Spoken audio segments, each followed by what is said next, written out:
55 pesos na lomi dito sa Mabini. Ano, sama kayo? Life update! May pupuntahan nga kaming lumian kasi nabalitaan ko may tigpi 55 pesos daw na lomi do. Ayun na, pumogi na. Excited yan siya. Tuwing aalis nga kami, lagi siya yung nauuna pa sa motor. Akala mo na may kakain din ng lomi, ay itlog lang naman ang gusto. Tirador yan ng itlog sa lomi. Dito nga ay paalis na kami, hindi pa rin naman kami nag-uumagahan. Ay di ayan, palusong na nga ni. Kung alam nyo nga ang daan na are, ay malalaman nyo kung taga saan kami.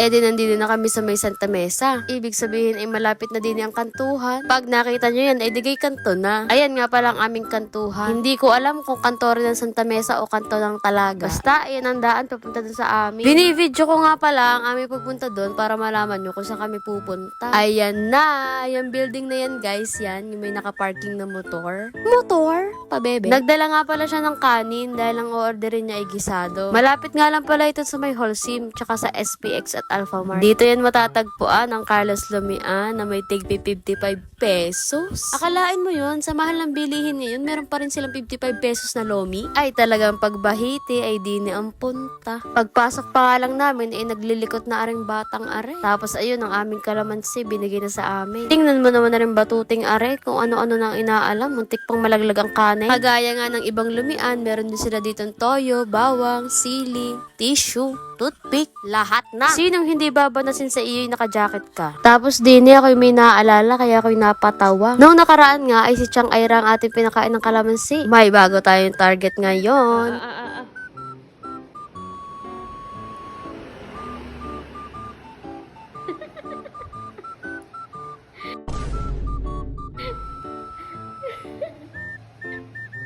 Bagus, bagus.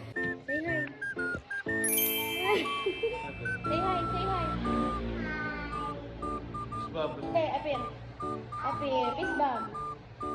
Boom. Kantok, kantok. Bless, bless, bless, bless. Kantok, kantok, kantok.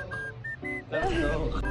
At dumating na nga ang 55 pesos na lomi. Nagulat ako kasi 55 pesos to pero ang dami ng toppings. Talaga naman. Paano yung gulat? May isang bata nga din ng kulbit-kikulbit at nagugutom. Binigyan ko nga ng lumpia. Ay ngab-ngab din eh. Nakalimutan ko nga maglagay ng toyo. Nauna nga ang iserve ang lomi kaya nag-aantay pa siya ng gisado niya dyan. May kaldo pa yan siya na pwedeng isabaw sa kanin. Pagka-serve nga nitong lomi ay may kasama na siyang plato kaya hindi mo na kailangang humingi pa. Kita nyo ang kulay ng lomi kaya ang gusto kong kulay eh. At sa wakas ay dumating na rin aring isa, aring gisado. 90 pesos nga pala tong gisado na to guys. Tapos may katuang na kanin. Tapos bahaw pa. Tingin pa lang mukhang masarap na. Pero hindi ako nakatikim nun. Tapos dito sabi ko first bite. Thank you Lord. As you can see sa aking reaction, mukha namang nasarapan ako. Masarap naman talaga. Ang pinaka nagustuhan ko nga dito guys ay aring pupo. Kasi tamang-tama lang yung crunchy niya tapos caring-carry pa ng ngipin ko. Carry to sa mga may braces. Sa parte nga ito, yung nangangalahati pa lang ako, pero busog na agad ako.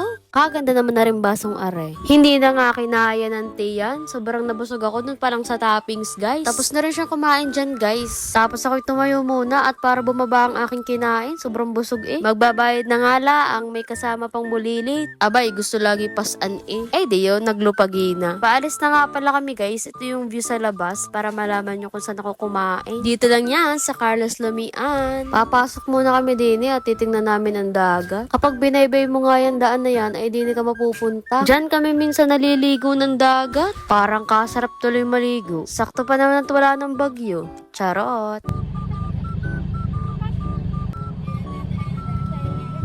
Ay di ayon, pauwi na nga talaga kami dining tunay. Dini nga palang inyong lalabasan pag binaybay nyo pa rin yung daan. Malapit na nga pala kami dito sa kanto na hindi ko alam kung kanto ba to ng Talaga o ng Santa Mesa. Pauwi na nga pala kami dito papuntang Pulong Anahaw. At medyo mainit na kaya tinatakluban ko siya dyan. Bago nga pala kayo makapunta dito sa Pulong Anahaw ay inyo munang susuungin aring napakatarik na daang are. Na para bagang hindi makakaahon kung hindi talagang biritin. Yun ka namang kakaahon pala ang may ahonin pa uli. Mangangalay ka nga talaga dito pag hindi ka taga dito at hindi ka sanay. Kita nyo yun? Kita nyo yung swimming pool na yan?